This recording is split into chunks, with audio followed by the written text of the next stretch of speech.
this work is specifically, it's good for anyone who's curious about animism, but it's specifically for people that I call the forgotten people, which are those of us who come from lineages that have been heavily colonized. A lot of us with European ancestry are definitely in that camp, probably all of us. And we've been made to forget our animist nature. So usually we are the first generation to shake that off and remember, work on remembering and unlearning and remembering. So this content is specifically for you, because then we don't have direct access to a living lineage anymore.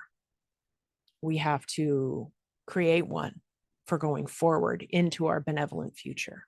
In full circle animism, and the full circle is the part about that we are the ones remembering, bringing our lineage full circle from being forgetting, like being the way we've always been throughout time in our ancestry, and then the dominating culture, a dominating culture showed up and told us, our ancestors, that we had to convert or die, and horrible things happened, and we're still living under that era. So in full circle animism, kindred means, because I refer to kin and kindred a lot, a person's relatives in the web of life, very generally. Doesn't necessarily mean blood, it means by heart, marriage, belief, kindred spirits, okay? And in full circle animism, colonized or colonization means the worldwide practice of an imperial nation conquering a place and its indigenous population. And that's all over Europe as well, back in the day. Over time, the history, language, and cultural values of the colonizing culture are forced upon the people, thereby causing multi-generational trauma and poisoning the land and water in the process. Now, in that, I will go to the very, very first page of the book where I had found a quote. And actually, I found a quote and I put it right at the top, because I think it describes where we're at perfectly. And honestly, the way where I found this quote was on the cover of an old George Carlin album.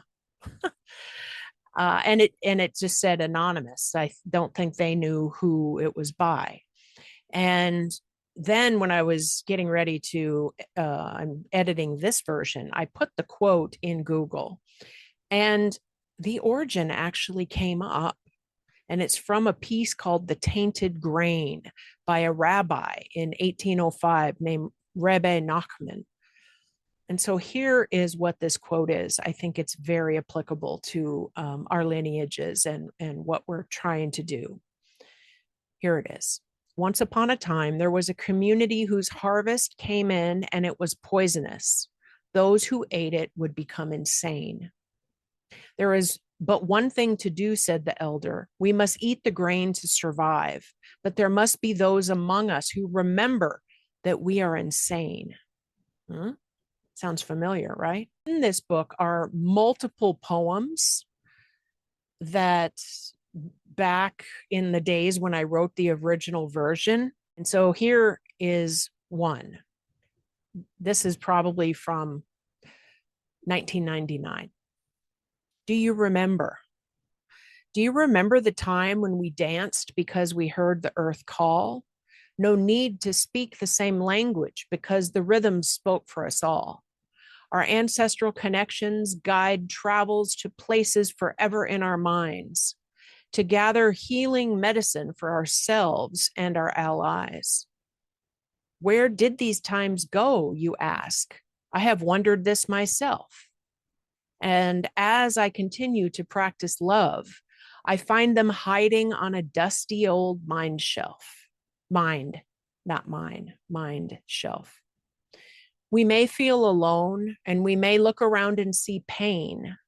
Yet when we dance and trance together, we breathe life to the dream once again. So it's been good to be with you. I appreciate your interest, and do please practice trusting yourself. It is abundantly important. And you belong, and I'm glad you're here. Thank you so much.